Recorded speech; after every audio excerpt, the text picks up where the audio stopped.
In a tiny house in the gray town of Gary, Indiana, a little boy was born, the seventh child out of 10. His family had no money, no resources, just one thing, a strict father, and an impossible dream. That little boy had to grow up way too fast. But with a magical voice and dance moves that felt like they came from another planet, he took over the world. That boy was Michael Jackson. The name that became one with music, dance, and legend. But behind the sparkle of his jackets, behind that shy smile, there are stories most people never knew. Real stories, strange stories, and sometimes, unbelievable ones. Michael Jackson was born in 1958, in Indiana, USA, 7th out of the 10 Jackson kids. His father, Joe Jackson, was a tough, hard-working man who dreamed of turning his kids into stars. Not with love, but with pressure, control, and sometimes violence. By age 5, Michael had already joined the family band, the Jackson 5. A little boy, with a voice beyond his years. And those moves. Even back then, you could tell, this kid was different. He spent his teen years making music. But the moment he went solo, that's when the real flight began. Back then, most people thought Michael was just another child star whose time had passed. What they didn't know, he was just getting started. In 1982, he dropped Thriller, an album that shook the world. Not just because of the songs, but because of the cinematic music videos that came with it. The spooky, creative Thriller video, with its zombie dance routine, created a whole new era between music and film. To this day, Thriller has sold over 70 million copies, making it the best-selling album in music history. Michael's direct earnings from Thriller are estimated to be over $100 million, and even now, it brings in millions each year through streams, licensing, and royalties. But here's something most people don't know. In 1985, Michael made a legendary business move. He bought the rights to over 250 Beatles songs. Yeah, you heard that right. Songs written by John Lennon and Paul McCartney were owned by Michael Jackson. And get this, Paul McCartney, who was Michael's friend, was actually pretty upset. Why? Because Michael bought the very catalog Paul had been chasing for years. Throughout the 80s and 90s, Michael became a global icon. His dance style, especially the Moonwalk, which he first performed in 1983, became his signature. So smooth, so effortless, it looked like he was defying gravity.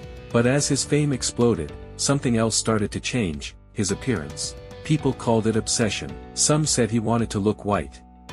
But the truth was way more complex. Michael had a rare skin condition called vitiligo, a disease that destroys skin pigmentation.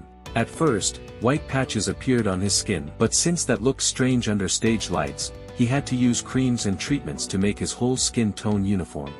At the same time, to match his changing skin tone, he had several cosmetic surgeries. His nose became slimmer, his chin more defined, his whole face evolved over time. Despite rumors that he had over 100 surgeries, his official doctor said he only had 2 nose surgeries. Still, the changes were obvious to everyone. Michael was always a mysterious and unique soul. On one side, he was incredibly kind, generous, and loved children. He donated over $300 million to charities. But on the other side, his eccentric lifestyle made him the center of constant rumors. Here's another wild fact. In 1995, to promote his album, Michael built a giant statue of himself and flew it into the River Thames in London by helicopter. People all over the city looked up at the sky wondering, who the heck is this crazy guy? But that crazy guy was writing history. Wherever he went, Michael caused a wave. In 1993, during just one world tour, over 500 million people watched his performances, live or on TV. For context, the entire population of the US back then was around 260 million. But like every legend, Michael's life had shadows too. Allegations of child abuse, intense media pressure, bizarre stories, all of it slowly pushed him into isolation. And finally, on June 25, 2009, that heartbreaking news broke. Michael Jackson was gone. Ever since I was born, Daddy has been the best father you could ever imagine.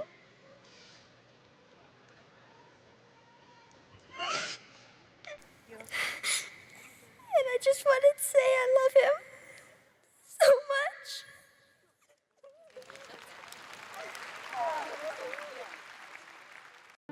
Just as he was preparing for a comeback tour titled This Is It, he suffered a cardiac arrest at home, caused by an overdose of propofol, a powerful anesthetic.